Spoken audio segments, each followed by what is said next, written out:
pessoal, tudo bem com vocês? Eu sou a Lígia Guelfi. Hoje a gente vai ter aqui a resenha desse livro maravilhoso que é o Manual do Tarô, do nosso querido Ayo Banzhaf.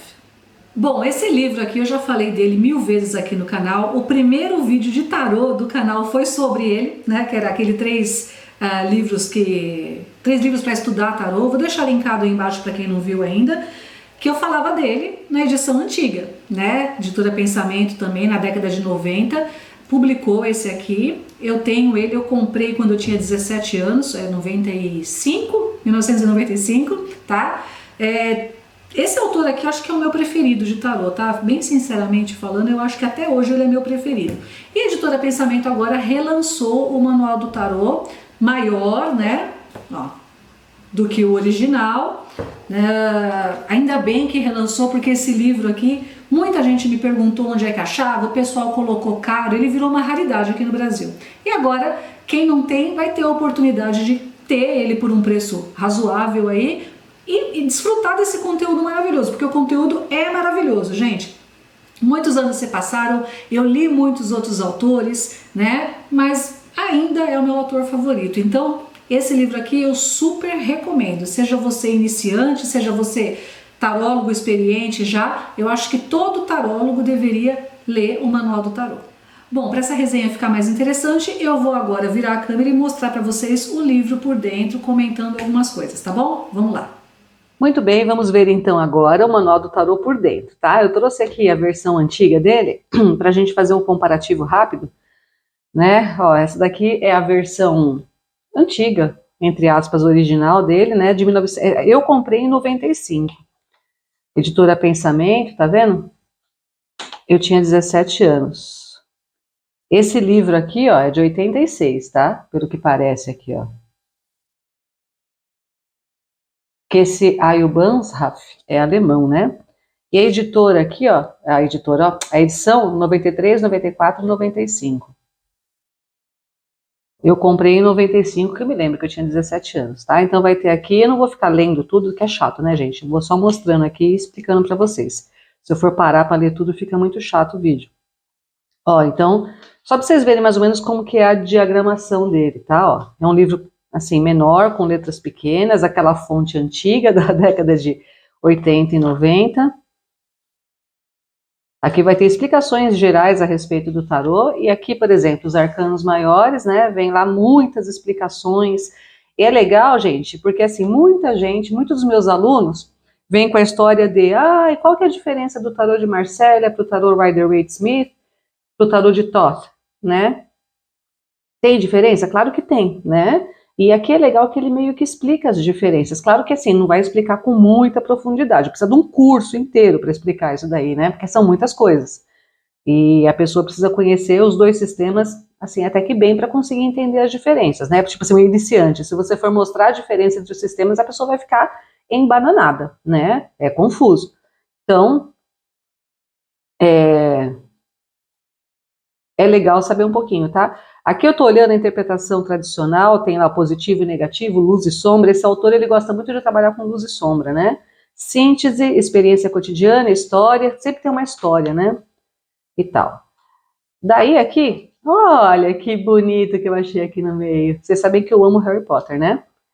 Eu vou mostrar lá no outro livro, eu só tô mostrando aqui a diagramação pra vocês verem como é que era, tá? Olha, daí tem aqui os negócios das disposições, tá? Que são muitas. Exemplo de interpretação, que é muito legal, que é o que as pessoas mais têm dúvida. Lembrando que a gente não tem, gente, tabelas fixas, regras fixas. Isso com isso é aquilo? Não tem isso no tarô. A subjetividade de quem joga é muito importante, tá? É o que eu sempre falo, se fosse fácil assim, de associar as cartas e dar um resultado X, era só fazer um aplicativo. Eu sempre falo isso, não falo? Era só fazer um aplicativo, não precisava do humano ali no meio. Se tem o humano é porque tem a interpretação da pessoa. Claro que não falando absurdos, destoando completamente da mensagem, tá? Então esse meu relíquio aqui, meu bonitinho, vai ficar guardado aqui, porque agora eu vou começar, eu vou reler tudo. Eu já li 1000 vezes esse livro, né? Mas eu vou reler tudo para ter o prazer de ler na nova edição e até preservar a edição antiga, né? Muita gente ficava, tira xerox e manda para mim. Você acha, gente, que eu vou tirar xerox do meu livro, né, para desbeiçar o livro todo? Ó, então essa edição aqui, você já vê que é muito maior, ó, tá vendo? Ela é bem maior, o que é legal para pessoas de idade como eu, né? Porque a gente não enxerga muito bem, então quanto maior as letras, melhor. Capa bonita, ó. Eu achei que era capa dura, mas não é. Mas tudo bem, essa capa aqui tá ótima. Não tá ruim, não. Pelo preço dele, eu acho que foi pela Amazon, gente, R$ 55 que eu paguei, 54 ou 56. Vou deixar o link aí embaixo na descrição do vídeo, tá? Eu comprei pela Amazon. Achei o preço bom, não achei ruim, não. Ó, tá? Então, é o mesmo livro, só que com uma nova diagramação, tá? Eles não mudaram o conteúdo, até onde eu percebi. Então, olha só. A gente vai ter, gente, uma explicação bem grande aqui. Eu sempre indiquei esse livro, né? Uma explicação bem grande. Aqui a origem do tarô, a gente tem, nessa época que ele escreveu, não tinha esses livros maravilhosos sobre a história do tarô, sobre a origem do tarô, né? Então é uma coisa bem que ele fala aqui sobre várias ideias. Hoje em dia você tem documentação, você tem tudo certinho. Então, para quem quer se aprofundar na história do tarô, leia um livro sobre isso, tá? Aqui é só uma introdução mesmo. Os diferentes decks aqui, né? Ele fala Marcélia, Rider-Waite-Smith, e depois do tarô de Crowley, da década de 40. Esse autor gosta muito do tarô de Crowley, porque ele fez até livros a respeito disso. A interpretação das cartas invertidas, ele fala, e tal. E daí no final ele fala aqui que a pessoa tem que viver ao invés só de ficar jogando carta. Né? Aquela coisa da pessoa ter medo de tomar uma decisão sem olhar as cartas, sem procurar e tudo mais. Né? Então é sobre você não ficar viciado no tarô. Aqui começa, papel muito confortável, tá, gente, para leitura. Um papel beijinho, não sei se vocês estão conseguindo ver aí. Eu mudei as luzes aqui do estúdio, então tá meio diferente, né? Mas acho que tá dando para ver bem. Arcanos maiores. Ó, tem instruções para uso para que você entenda a estrutura de cada capítulo. Né? Aqui, ó, a estrutura dos arcanos maiores, ele tá colocando aqui, ó, a Jornada do Louco. Ele fez um livro inteirinho que eu preciso resenhar aqui no canal, já terminei de ler faz tempo, e não fiz a resenha que não deu tempo, mas sobre a jornada do herói, a jornada do louco, né? A jornada arquetípica do louco. Em breve eu vou fazer esse vídeo, gente, eu até esqueci dele. Tá, então aqui ele vai falar sobre isso, sobre signos, sobre símbolos. Aqui, ó, significado, né? Dos números, ele vai explicar as polaridades aqui e tudo mais, certo? E aqui vamos começar a apresentação dos 22 arcanos maiores. Então, por exemplo, a carta do louco aqui, ó, né? Vai ter aqui Rider-Waite-Smith, opa, eu tirando o enquadramento, Rider-Waite-Smith e o tarô de Marcélia para a pessoa comparar as duas. Arquétipo, letra, número, citações, é muito legal, citações de pensadores, citações da literatura, eu gosto dessas coisas, né? Imagens, daí olha só, símbolos no tarô de Marcélia, símbolos no tarô de Waite, né? As diferenças aí, pelo menos na parte simbólica. Segundo plano, gente, é bem aprofundado. Analogias, mensagens, qualidades, objetivos, a sombra, interpretação tradicional positiva e negativa, tá? No sentido de luz e sombra da carta. A síntese, ó, experiência cotidiana na sua vida, toda essa teoria aqui na sua vida, como é que pode se manifestar essa carta na sua vida, prática, né? E depois aqui, uma história, que no caso do louco, ele fala um conto sufi. Certo? Então os arcanos maiores são assim. Vamos ver os arcanos menores. É bastante coisa, né? É um livro aí que vai ocupar o seu tempo. Isso é ótimo. Leiam, gente. Leiam o máximo que vocês puderem. Vamos ver aqui. Cadê?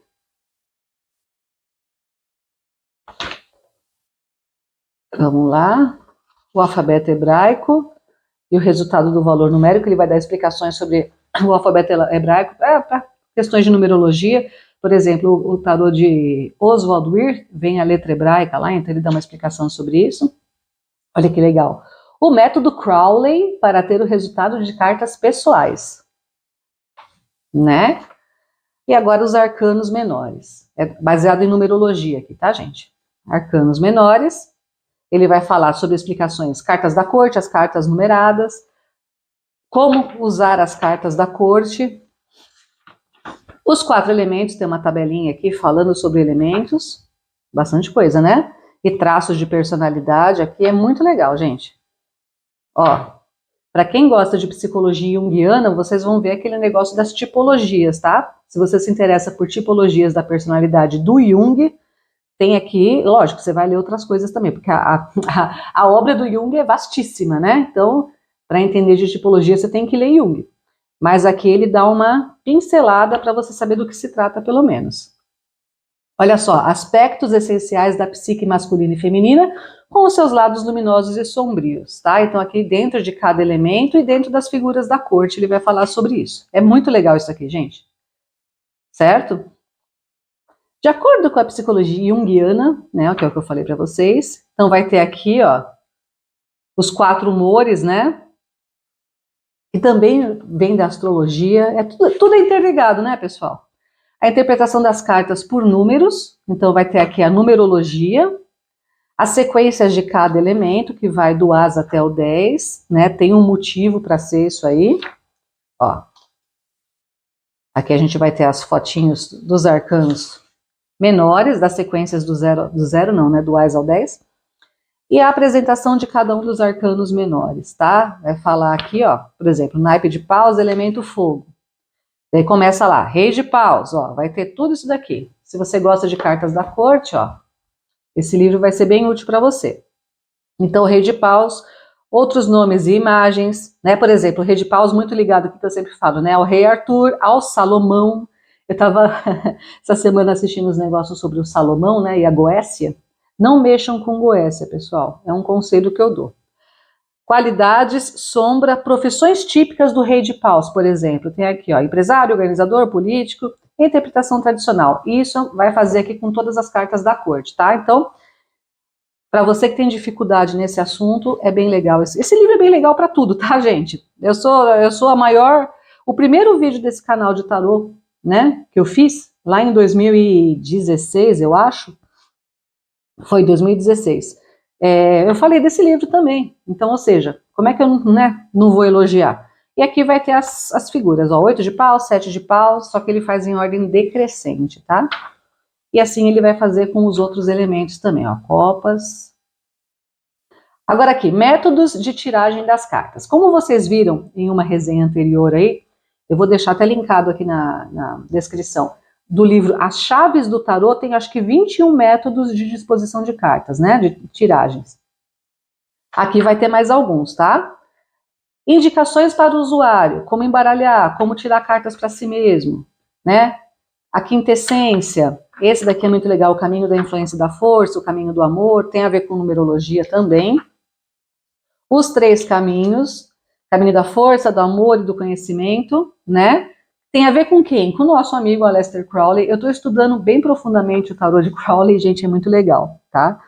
Que nem eu falei para vocês antes, eu tinha medo do Crowley quando eu era mais jovem. Mas você vê que tem umas coisas muito legais para entendimento de chave de tarô mesmo, tá? Então aqui os caminhos, ó. Gente, não tem o que falar. Apenas comprem e leiam o livro, que não adianta comprar os livros para deixar na estante para fazer cenário, né, gente? Vamos comprar para ler mesmo. Cruz celta. E aqui vai ter a cruz, que eu gosto muito dessa tiragenzinha, encantamento mágico dos ciganos, mandala astrológica, que a gente usa muito, né? Aqui é mandala astrológica, olha quanto, muita explicação, ele explicando casa por casa o que significa, então se você entende um pouquinho de astrologia, você vai conseguir interpretar bem melhor, tá? E precisa entender de astrologia? Se você entender, melhor, tá bom? Você consegue aprofundar bem a mandala astrológica, o nome já diz, né? A porta, o jogo dos parceiros, o jogo dos relacionamentos. Esse jogo dos relacionamentos aqui, né, é tipo o templo de Afrodite, né? Jogo cigano, blá blá blá, tem muitos jogos aqui. E aqui, que nem eu falei, ó, cadê? Os exemplos, é legal a gente, ó, exemplos de interpretação, né? Para você ver exemplos, não quer dizer que são regras fixas que você vai ter que seguir bovinamente. Bovinamente é ótimo, né? Não é, mas são aqui exemplos para que você siga. Hoje em dia a gente já tem de maneira mais moderna isso, você vai no canal das pessoas e vê lá exemplos de interpretação com os quais você pode concordar ou não, né? Livros de tarô, aqui vai ter a bibliografia, até recomendável e muito recomendável, ele coloca aqui. E é isso. William Blake.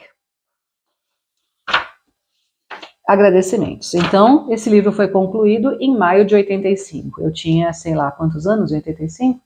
Eu tinha 7 anos.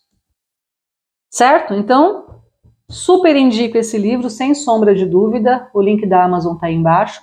E leiam com atenção, grifem, façam anotações, porque é um livro que vai acrescentar muito, mesmo que você tenha aí, hoje em dia todo mundo tem 45 anos de tarô, né? Mesmo que você tenha muitos anos de tarô, vai acrescentar muita coisa aí à sua leitura, tá bom? É isso aí então, pessoal. Espero que vocês tenham gostado dessa resenha, que tenha sido útil para vocês. Deixei o link da Amazon aí embaixo para quem tiver interesse, tá bom? E é isso. Um beijo para vocês, boa leitura e até o próximo vídeo. Tchau!